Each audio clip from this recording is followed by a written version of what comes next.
और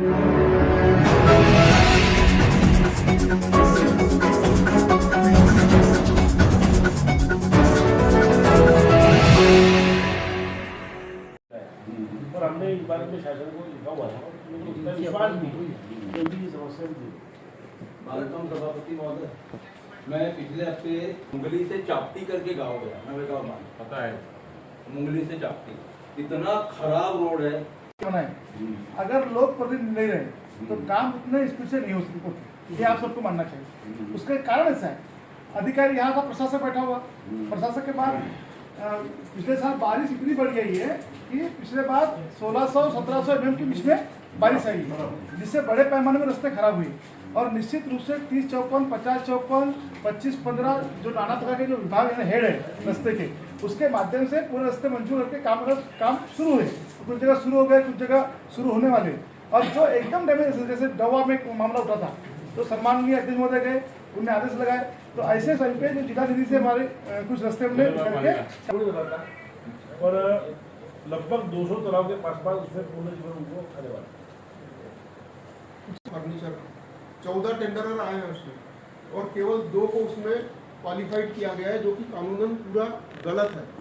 उसमें बहुत से मैन्युफैक्चरर लोग भी रहते हैं, उनको कागज़ के माध्यम से उड़ा दिया जाता है, क्योंकि जेम पोर्टल में एक दूसरे को कागज़ देखने की व्यवस्था नहीं है, पारदर्शी नहीं है। जैसा ई टेंडरिंग पारदर्शी होता है, वैसा जेम पोर्टल पारदर्शी नहीं है। उसमें केवल भ्रष्टाचार करने के लिए टेंडर को लोड किया जाता है। अभी 14 टेंडरर आए, उसमें केवल 2 को क्वालिफाई किया है। जो कोई नागपुर का होगा, उसमें बहुत से, जब हमारे पास में कुछ बातें आती है, उसमें हमको पता चलता है कि जिला परिषद के कुछ पदाधिकारी भी सेट हैं या बाहर के कुछ अधिकारी सेट हैं। तो इस बारे में आप खरीदी के लिए कोई ऐसी पारदर्शी व्यवस्था क्यों नहीं करते? देखिए, ये निर्णय जैसा आपने बोले, मैंने सुना, तो मैं बोलता हूँ, आप सुनिए। तो जेम पोर्टल पे ये पॉलिसी हमारी नहीं, सरकार का ऐसा मानना है कि जो भी खरीदी है, अब उसमें कुछ कमियाँ हो सकती है, मैं जरूर आपकी बात को ध्यान रखूँगा। और ये हम तय नहीं करते, नहीं यहाँ बैठे हुए पदाधिकारी तय नहीं करते कि हमको जेम पे ही लेना है कि उसको लेना है। पहले तो बंद लिफाफा होता था, बंद लिफाफे में ज़्यादा भ्रष्टाचार था। आज कह रहा कि ये बात आप तक जो आई, जो ऑनलाइन है, इसलिए तो आप तक आई, तो ये पारदर्शिता तो आई। और अगर कहीं गलत हुआ है तो आप मुझे बाय प्रूफ आप मुझे अभी आपके निश्चित रूप से इसमें कार्रवाई करें। 2 दिन पहले जो टेंडर हुआ है, उसमें कोई भी पदाधिकारी, कोई भी पदाधिकारी इन्वॉल्व नहीं उसमें, ये हम आपको नहीं, इन्होंने एक भी खरीदी या एक भी जेम पोर्टल से जो भी करेंगे आगे करेंगे, लेकिन इन्होंने जो बोले ना कि भ्रष्टाचार हुआ करके मैं इसका आप सबके आशीर्वाद से जिला परिषद में पूरे युवा पदाधिकारी और पूरे जीप सदस्य, कोरोना के महामारी में बहुत सारा काम बैकलॉग था, वो सबको एकदम गति देने का काम हमारे जिला परिषद ने किया है। और आज हमको 1 वर्ष पूरा हुआ, इसलिए हमारे जिला परिषद के अध्यक्ष आदरणीय पंकज भाऊ रांडले साहब, इन्होंने एक निश्चय किया कि आज एक अपना सब सही सम्मान्य पत्रकार महोदय को बुला के हमने जो पूरे वर्ष भर काम किया है उसकी पूरी जानकारी आपके माध्यम से जनता को पहुँचाए। और इसलिए आज पत्रकार परिषद आयोजित हुई और आप सबको हमने निमंत्रण दिया। मैं आदरणीय अध्यक्ष जी पंकज भाऊ रांडले साहब, इनसे विनती करूँगा कि पत्रकार परिषद शुरू करें, ऐसी आप और कई तरीके से, कई माध्यमों से, और हर पत्रकार बंधु ने हमें और जिला परिषद को हमें सहयोग दिया। आप सभी ने जहाँ जहाँ अच्छे सुझाव थे, वो फोन के माध्यम से, मीडिया के माध्यम से, वो प्रिंट मीडिया हो या इलेक्ट्रॉनिक मीडिया हो, आपने हमको सचेत करने का भी काम किया, और उसके माध्यम से भी हमको कई निर्णय लेने में हमको सुविधा हुई। इसलिए मैं उन सभी पत्रकार बंधुओं का, आप सभी का एक बार फिर से मनपूर्वक आपका आभार प्रकट करता हूँ। जिला परिषद में काम करते समय शुरुआत के समय से हमको समझ में आया, क्योंकि हम 2 साल के बाद जिला परिषद में आए थे। उसके पहले प्रशासक राज था, बहुत सारा जंग यहाँ पे लगा हुआ था, और जिस तरीके से काम हमको करने चाहिए थे, हमने शुरुआत में निश्चित रूप से वो नहीं कर पाए।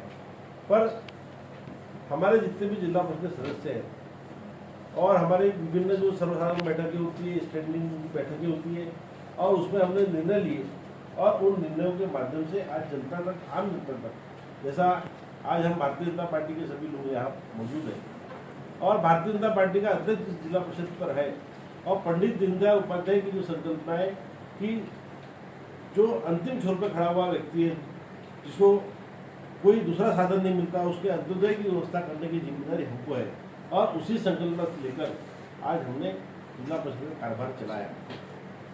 मैं आपके प्रश्न जब आएंगे उसके पहले मैं जो हमने जो काम किए उसके प्रमुख बिंदुओं पर आपको सबको प्रेस नोट के माध्यम से मिल गया है।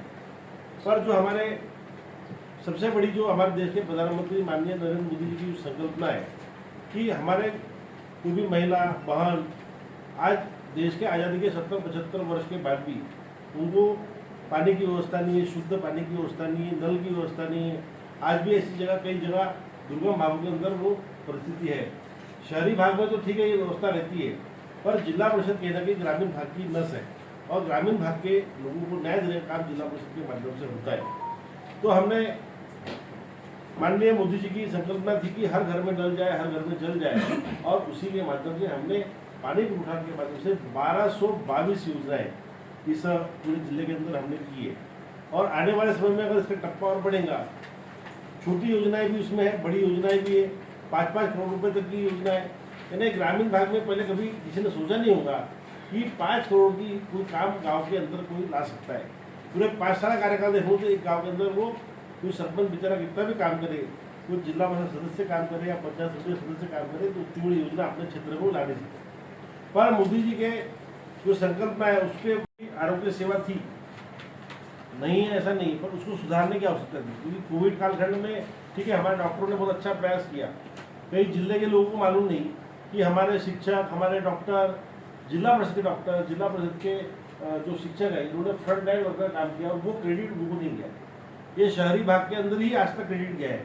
तो मेरा उनको सबको इस प्रेस माध्यम से मैं उनका भी धन्यवाद देना चाहता हूँ कि उन्होंने कोविड कालखंड के अंदर जो देश सेवा करने का काम, हमारे जिले के लोगों का सेवा करने का काम और खासकर ग्रामीण भाग के लोगों की सेवा करने का काम किया। इसलिए हम सब जिला परिषद के माध्यम से उनका धन्यवाद देते हैं। आपने भी इसके पहले देखा होगा, मैं खुद पहुंच जाता हूँ रात को 2 बजे रहे, 3 बजे रहे, तो उनको एक वो डरते नहीं, डर नहीं है, पर मेरा ऐसा है कि उनको काम करने का उनके अंदर एक भावना रहे और इस बारे में निर्णय किया और बजट में 70 लाख रुपए की व्यवस्था जो उनका पेंडिंग था 2 साल से, वो हमने इस बार बजट में उनका प्रावधान भी कर दिया है।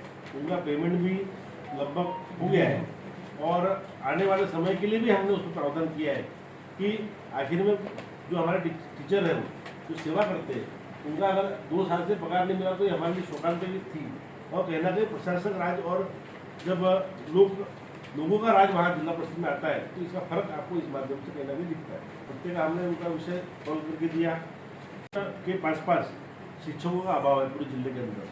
हमारे स्कूल जरूर है पर मतलब हर स्कूल में एक टीचर कहना कि कम है और ये हमारे लिए बड़ी समस्या हो जाती है क्योंकि आज 80,000 के पास विद्यार्थी हमारे जिला परिषद में पढ़ते हैं और उनको न्याय देने का काम हमारा है।